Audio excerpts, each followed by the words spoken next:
Hi, Dr. Allison. How are you? Good. How are you? I am good. You are looking so pretty. Thank you. So, thank you so much for joining our day three Global Virtual Summit 2026. And this is Melinda Roy. I'm hosting this today's event. Hope you are enjoying our speakers' presentations. So, before you start your presentation, I would like to introduce you to the audience. So, yes, Dr. Allison is on stage. So, welcome on stage, Dr. Allison Ticho is an educational leader, researcher, and author specializing in trauma informed education, TESOL, and healing center learning. With over a decade of experience, she empowers educators and students through neuroscience based restorative and social emotional learning practices. A published author and passionate advocate for mental health and multilingual education, she inspires resilience, creativity, and lifelong learning through her work. So yes, that was the great interaction for Dr. Allison. And yes, Allison, the stage is all yours. Good luck. Hey, thank you very much. I did share my presentation. I hope it's coming up. There it is. Fantastic.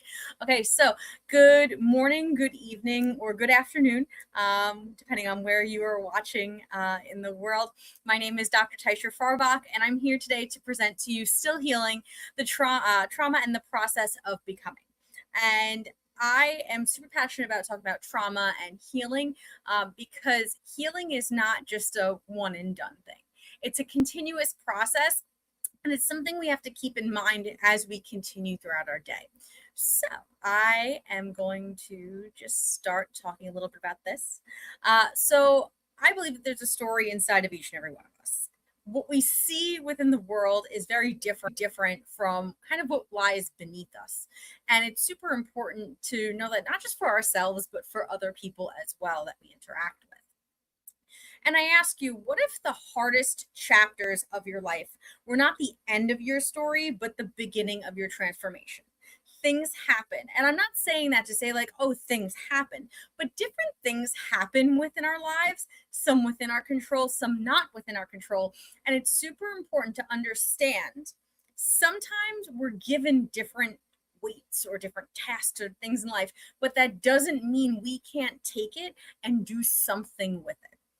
Um, like it was said, my name is Dr. Taisha Farbach. I'm an educational leader, researcher. I am also Miss Doctor at East Coast 2026 through United Crown America.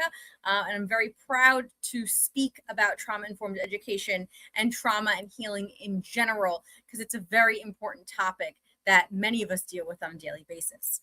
And it's very important that we create spaces for ourselves and for other people where we can have an honest dialogue, reflect upon healing, and reflect upon our growth as well. And growth is not what happens after a trauma ends, it's how we continue to choose to show up in the aftermath of all of the different experiences that occur and happen to us. So, a question that was posed to me many years ago was, what would you do if you stopped making excuses? This question, when it was posed to me, was posed by someone who, in that moment, she was dealing with a lot of different things. And as she posed that question to me, it was kind of like something said, knock, knock, wake up. Because sometimes we make excuses for ourselves. We make excuses for why we can or can't do things. So I was asked, what would you do if you stopped making excuses? And that led me into my research about trauma informed education and trauma in general. And it's important to know that you don't have to be fully healed to begin growing from the things that have happened. Growth is an exponential process. It's not something that you grow instantly and then, okay, I'm healed, everything's great, and I don't feel bad anymore. Things happen. Okay. And there's a quote from David Goggins from his book, Can't Hurt Me, that particularly sticks out. Most wars are won or lost in our own heads. And you can do all of the self help and all of the growth related things that you want to do. But until you tell yourself, I am ready to make a change and I am ready to grow, it's going to be very hard to grow because you're still fighting and resisting against the things that may have happened to you. And when we speak of trauma, here's some basics. So it can occur at any age, at any time, and more than 66% of youth have experienced at least one traumatic event by age 16. And these can be known also as adverse childhood experiences, which are various events that can occur during childhood under the age of 18 and can have long lasting negative effects on health and well being. Some of these traumas, which can either happen in childhood or after childhood, could include physical abuse, sexual abuse, emotional abuse, neglect of various kinds, witnessing some sort of trauma, substance abuse, mental illness, and it can be very challenging to grow from these experiences. And it can influence your nervous system regulation, how your body feels, not just your body, but your relationships, your self worth, your level of trust that you have within yourself and within other people, your ability to regulate your emotions, where one moment you can feel great and then one moment you feel really bad, and being able to handle those versions of your emotions can be very challenging. And trauma can manifest itself in a variety of ways, and it can impede your ability of understanding self actualization. So, reaching your highest potential and reaching what you want to do, who you want to be. But just because you've gone through some sort of trauma or you've experienced some sort of trauma doesn't mean that's it. The person you are becoming can be built upon the different things you've experienced through your traumas. And an important thing to keep in mind when it comes to trauma is realize something happened.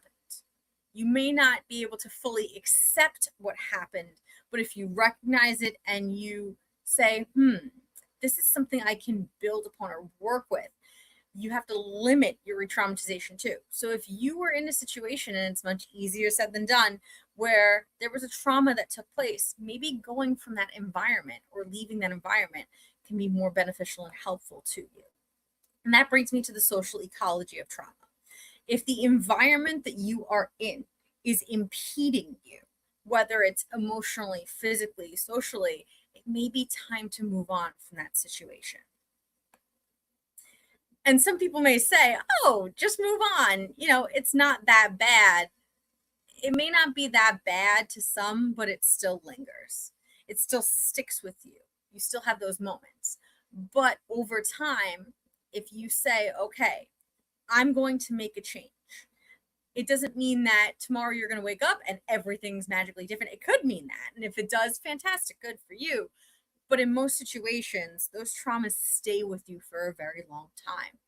And even though it lingers, it doesn't mean that you can heal it instantly, but you can heal it in small steps. So that comes to the brain, the body, and relationships, because the sort of traumas that we go through could shift your brain into survival mode. Your stress hormones start to impede things like your memory, impede your feeling of safety. You can have headaches, your heart rate goes up, your breathing. So trauma may have been something emotionally done to you, but it can have physical effects. And like I said, there are three sides to every story. Even though someone may say, well, it's not that bad, I don't understand why you're going through that.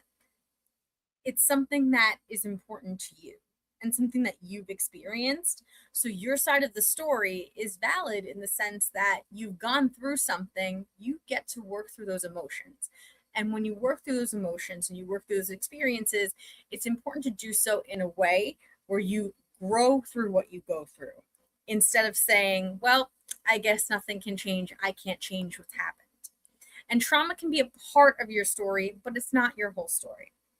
Just because something happened in any capacity doesn't mean it's the end. In the process of emotional healing and recovery, healing can be misunderstood. Many people think that healing means, forget it, move on, you never hurt again, and everything is magically wonderful. However, you need to recognize healing, recognize trauma. What happened? How has it affected me? And what weight am I carrying as a result of the things that have happened? And just because you accept that something did happen, it doesn't mean that you approve it. You need to acknowledge reality without allowing denial to keep you stuck. Even though you can say, yes, I understand something happened to me, now you have to say, How can I grow from this? Where can I grow from this? And healing can happen through a number of different ways. It can be through connection. It can be finding other people who've experienced similar things to you, through therapy. And there's different types of therapy that you can go through: cognitive behavioral therapy, talk therapy. And based on your situation, you may want to look into those resources. Building your community, and maybe it's something of a faith or spirituality community if that's something that's appropriate or important to you. Understanding that you'll have good days, you'll have bad days, but just because you had a bad moment doesn't mean it's a bad life. Mean you can still grow from it. Creating healthy boundaries, saying, you know what, I think I need to take some time for me and do something that's important to me, and respecting daily practices, even if it's something as simple as waking up in the morning saying, I can do this, and then going about your day. Small things can lead to big changes. And when it comes to healing from traumas or dealing with traumas, resilience is key. And it's the ability to adapt, recover, and continue growing despite adversity or despite challenges. It's not pretending that everything's okay or suppressing your emotions or being strong all the time. It's asking for help from different people that you feel you can trust or you're learning to trust, or a therapist of some kind. It's learning from setbacks and challenges. It's staying connected, choosing hope, and adapting to what could be your, quote, new normal. When you're dealing with traumas, it's okay to take a moment and say, all right, how can I fix this situation? How can I build upon this situation? What can I do to build hope within myself? And sometimes it's just giving yourself space, and I'll talk about what that means in a little bit. So what does space, openness, and mindfulness and kindness look like? It could be a number of things. It could be safety, building collaboration, trust, choice, empowerment, many of the things I just discussed. And when it comes to trauma-informed education within school systems, these are some important things we also have to keep in mind.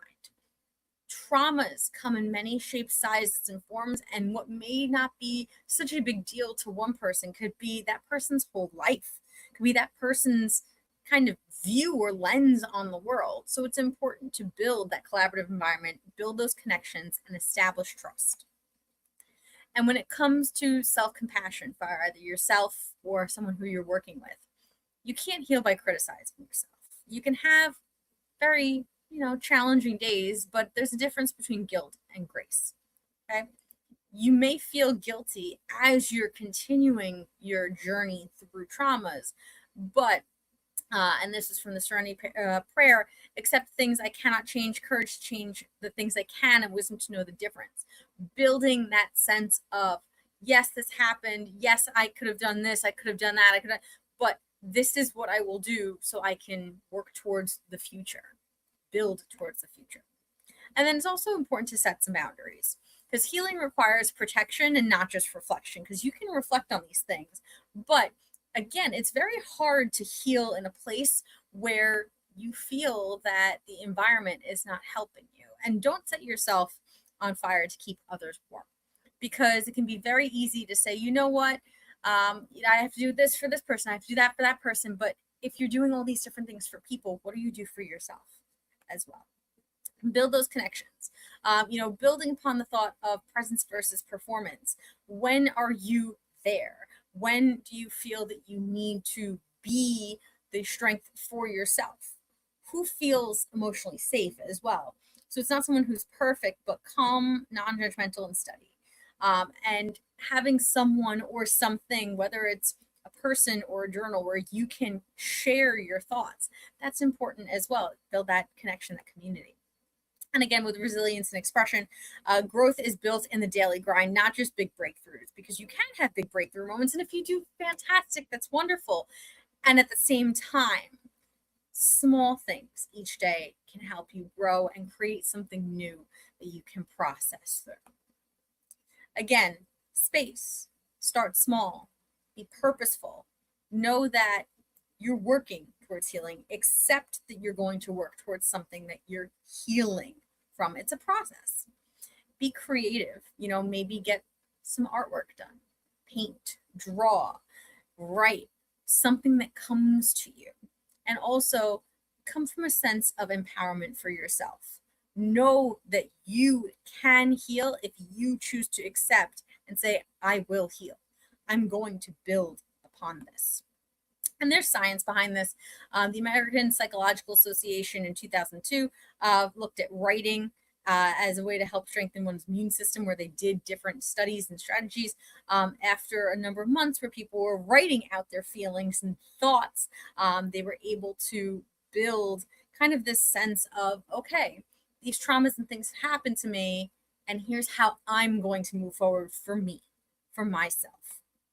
Harvard Medical School in 2011 talked about how expressive writing can be more effective for people who are not also struggling with ongoing or severe mental health challenges, such as major depression or post-traumatic stress disorder. So, writing with a purpose, saying, you know what, today I'm going to take 2 moments, write a page to myself or write a few words to myself.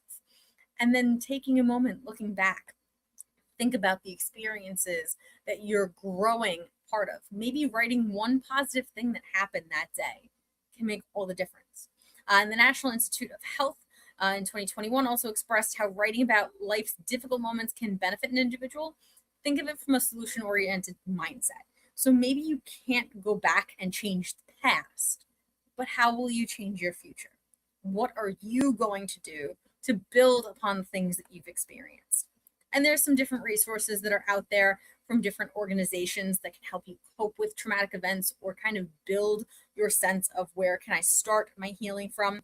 And most of all, resilience develops through things such as supportive relationships, making meaning of different things. So maybe you're going to take a walk, or maybe you're going to write, or maybe you're going to say, you know what, I experienced this, and at the same time, I can't change what's happened to me, but I can change the future. I can change how I'm going to respond to situations. And then building courage for yourself, because healing takes courage. It takes time.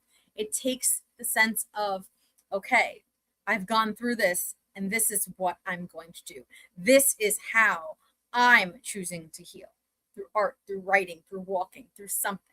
It's not something we're born with, and it's something that we build over time. Because when it comes to resilience, it's something that you need to create for yourself. And growth can be greater compassion, deeper appreciation for life, building a strong relationship, having priorities for yourself, writing down goals of, hey, this is what I want to accomplish. And maybe you don't have all the pieces of the puzzle of how you're going to get there, but you can work at it. And helping others could be another way of growing.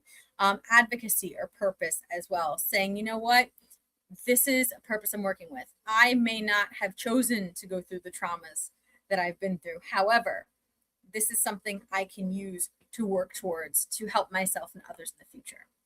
Because we can't choose what happens to us, but we can choose what grows from the things that happen to us. Here are some things that you may want to consider asking yourself on your journey. Maybe something you want to write, maybe something you want to build upon. And these are just questions that may be a starting point. You know, what's my greatest wound? What's my greatest challenge? What small step can I take to move forward? Because sometimes all you need is just that one small step to keep growing and keep going. Also ask yourself, what story do you tell yourself? How are you framing your narrative to the world? And how are you framing who you are and who you want to become to yourself? Because if you tell yourself, I'm nothing, I'm worthless, I'm this and that, what are you going to get from that situation? How are you going to grow if you're not taking the time to say, you know what, this is something I'm going to work on. This is something I'm going to experience, and this is what I'm going to do, even small steps to grow and to build. And what if the hardest chapters of your life were not the end of your story, but the beginning of your transformation? What if what's happened to you, you couldn't have controlled it? What if that's the starting point of something bigger? And now I ask, what will you do with what you have been through? Whether it's something small or big in your eyes, who will you become? As you're still healing, who will you choose to be? Because again, you may not have chosen the storm, but you can choose how you navigate that storm that's before you. I thank you all very much for being here today. My name is Dr. Allison Teicher Farbach, and this has been Still Healing Trauma and the Process of Becoming. Thank you for your time.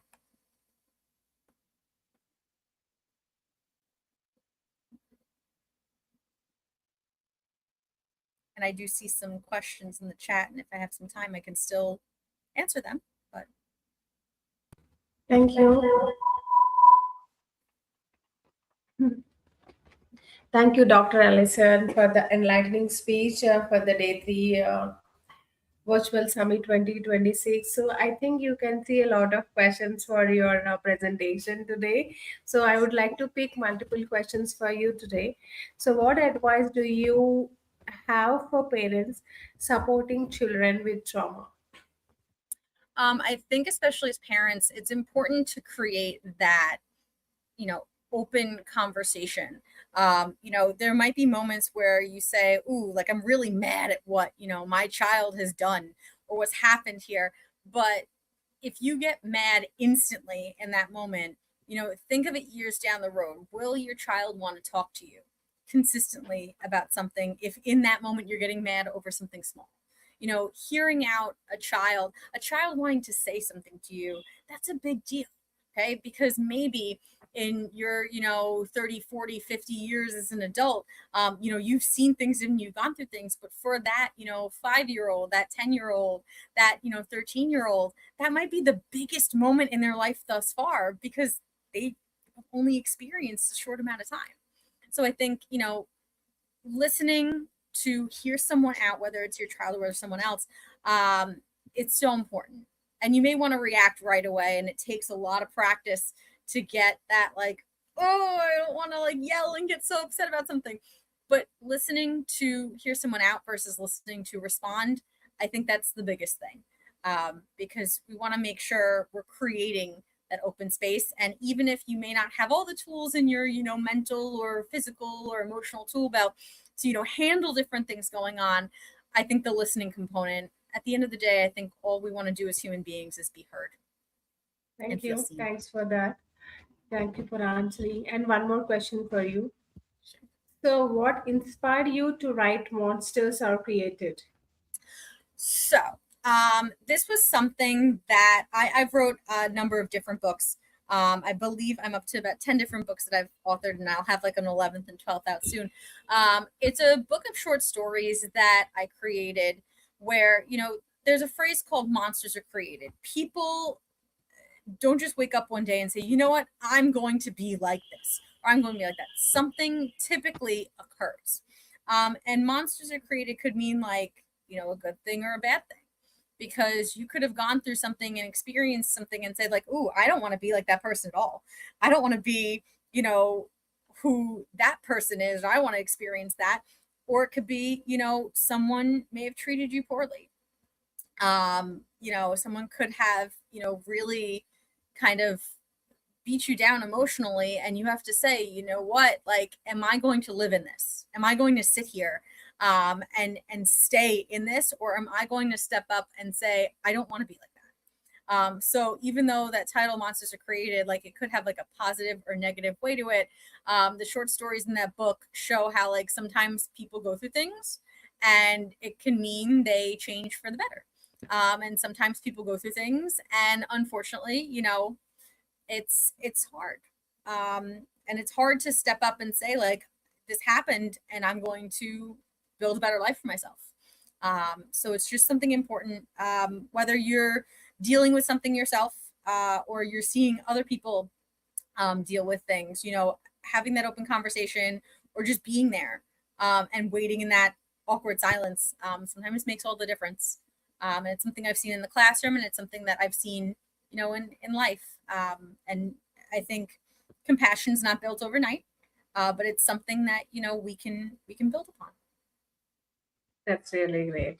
Thank you. Thank you so much for answering relevantly for these two questions. And yeah, and you really took a very good topic, which really drew the audience towards your presentation. And so, yes, please join and encourage our next speakers and also next sessions as well.